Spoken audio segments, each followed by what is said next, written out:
My name is Tanya Blanks. I have been in project management for over 16 years, and I recently acquired the PMP certification. I learned a lot while going through the process of getting that certification, and I wanted to share with everyone because I thought some of the things I learned along the way could help some of you as you go through the PMP process, and I hope it will help you to uncover some of these lies and some of these different things that all of these various vendors and resources and companies are coming at us with, trying to sell us as we go through the process of getting our PMP.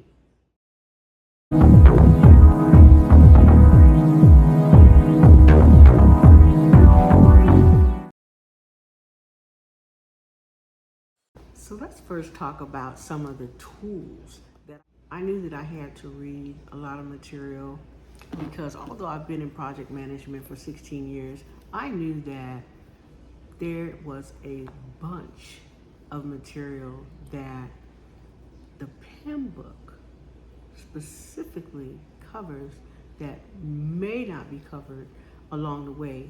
Even as you're going through your project management career, you'll find that to be the case.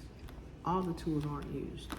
So the first book that you're going to have to read is the mighty PMBOK. Okay, so let me tell you, one thing that helped me was getting organized when I first started preparing for the exam. And what I did was I purchased the PMBOK, but I also purchased these handy little tabs that you see in my book so that it would be easy for me to reference, especially when you are going through your simulation exams and you get something wrong and you want to go back and reference it. These will help you tremendously when you're going back referencing things. And as you can see, I have notes in almost all the pages. Another thing that you're going to probably want to do is this. Find someone on YouTube who actually walks through the PMBOK. That is the best way to get through and understand how it's aligned, what are the important parts. You have someone kind of walk you through it. And then read, and then go back and read the detail. Maybe the best strategy, because then you can know, oh, okay, I need to focus on this and I need to focus on that and pay more attention to this and pay more attention to that, than just trying to grab this book and just start reading all this stuff. Okay, I did that and it helped me tremendously. Some of the experts out here are going to tell you, oh, go ahead and read the PMBOK 3 times. I am not going to read this thick book 3 times, especially not already knowing that I've practiced for years being a project manager. We know a lot of the stuff in this project management Bible, as it has been called. So it's just putting it all into perspective from a PMI point of view. Okay, you got to get the mindset. You got to get the PMP mindset, and you're going to see that and hear it a lot in order to successfully pass this test. Okay. The other thing about this book, okay, so you can get, when you get your PMI membership, or you might already have your PMI membership and you already have access to the PMBOK and you have it in the PDF form, you can just download it, as a part of your membership. And that's great, because some people don't like to print out things, or they want that PDF version so they can just read or iPad or whatever they have. You want to be able to download it that way. Maybe you like that electronic type of thing. I am a physical book type person, so I went ahead and I ordered the book. It wasn't that expensive, okay? And I also know that over the years, for the rest of my project management career, I will reference this book. I know I'll reference it because there were some good things in here that helped me and will help me be a much better project manager. It's just a fact, okay? So, have fun. Have fun reading the PMBOK. So the next thing that you will probably want to get is the process guide. And the process guide, from what I understand, the PMBOK that I'm holding right now. This is the 7th edition of the PMBOK. Apparently the 6th edition of the PMBOK contained all of these processes or more details about these processes in that version. It was removed in the 7th version, but from what I understand, some of that material might come up on your exam. And you know, a big part of the exam is process. So this can't hurt anything. I fell asleep many times reading all of my material, so I apologize because some of it's raggedy. I have all kind of pieces of paper in here to mark things that I saw that I wanted to reference again. Even with my PMBOK, some of the pages are coming out because I'm sure I fell asleep many times trying to stay up and study half the night and all those crazy things that we do. And my book is raggedy, but I'm proud to say my book is raggedy because I really, really read and understand these processes, okay? Now, the other thing that you're going to need is the Agile Practice Guide. This is a good book. This is all about Agile practices, you know, Scrum and all the different things, Kanban board, all that fun stuff that is around, or all the fun things about Agile. It's really, I love Agile. I mean, I came from a time where we didn't have Agile when we were doing project management. Everything was traditional. And boy, let me tell you, I can't tell you how many volumes and volumes of documentation that I had to be responsible for back in the day. Being at one of the airlines that I worked for in project planning, we had to integrate with a lot of the different airlines, okay? So we would have representatives from all the different airlines, their IT, their project department, their project management office, all that would all meet in a huge conference room off-site, and we would spend like 3 days or 4 days or a week planning, just planning our traditional project plan. I'm talking from requirements gathering all the way down. You know how you do with traditional, you plan from end to end. It's big bang at the end, and you plan all the way through for a year, 2 years, or whatever. You had this huge project plan. And I'm sure the project plan that we walked out of there with at the end of the week was probably this thick, maybe that thick. And we did it in Microsoft Project, so you really had to be a Microsoft Project guru back then. You had to integrate all those different tasks and dependencies, and you had to do, I mean, you had to have a big old requirement document, and I'm talking just for, you know, application development or, you know, implementing a new app or whatever it was.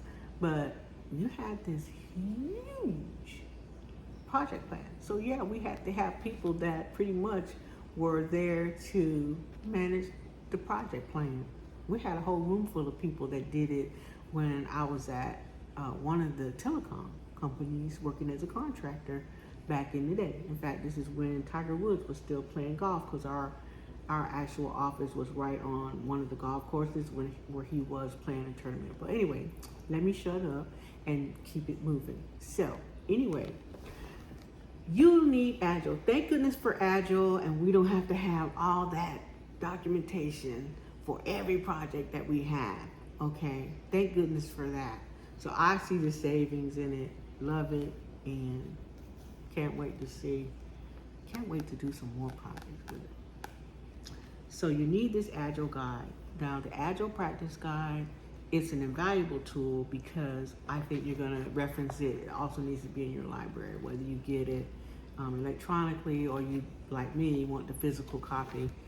You can get it, the physical copy. And I have links in the description, so you can go ahead and get yourself a copy pretty easily. Just go down in the links and I have it already there for you. Just easy, click, click, click, go buy your stuff. All right, the other thing, I found this PMP Exam quick reference guide. And I found this on, I'll put the link below as well. It was about $24. This huge thing kind of summarizes all of the different processes and domains and those type of things. And it also gives you some exam tips on the back page.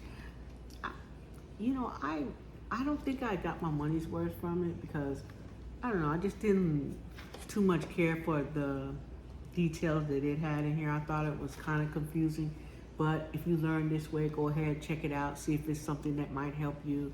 I really didn't find it that helpful. Or the other tool that you're going to want to use is the exam content outline. This is the exam content outline, and you're going to get this from PMI. When you take your 35-hour required project management education, the vendor that you use to take that course will more than likely have some links for you, and this may be one of the links that is included. But this is important. This is the project management exam content outline, and let me back up. I did not have this. I didn't pay much attention to it, or they didn't emphasize. I don't know what it was, but the first time I took the exam, and full disclosure, I took the exam in May, did not pass, okay? I got below target, and then I had 2 targets, so I didn't pass.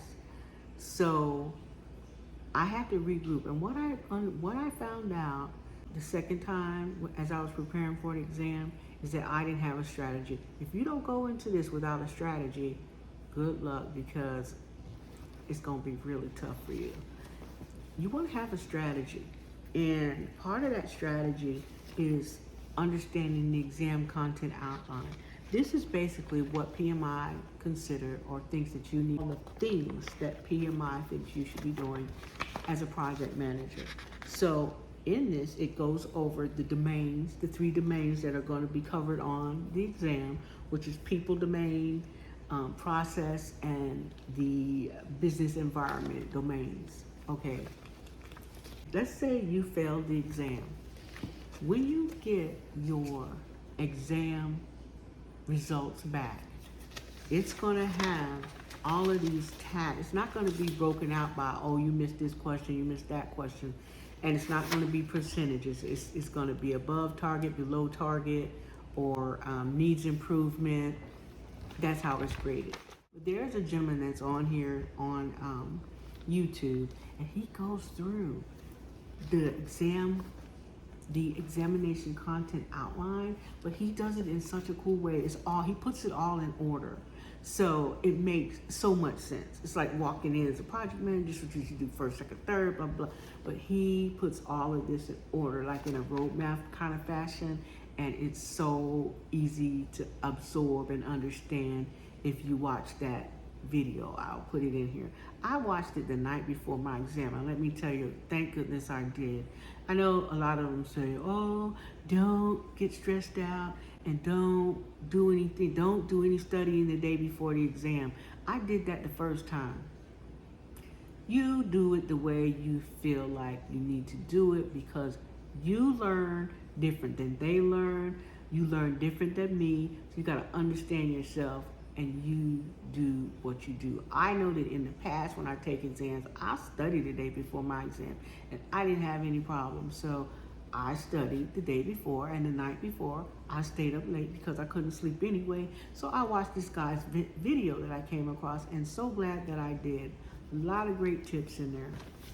So anyway, know about the ECO.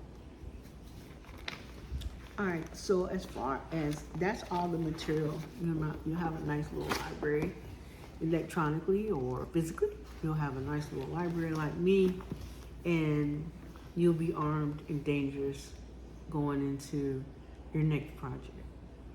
I'm excited about getting assigned a new project. I hope it's complex and fun and all those good things. I'm ready for it.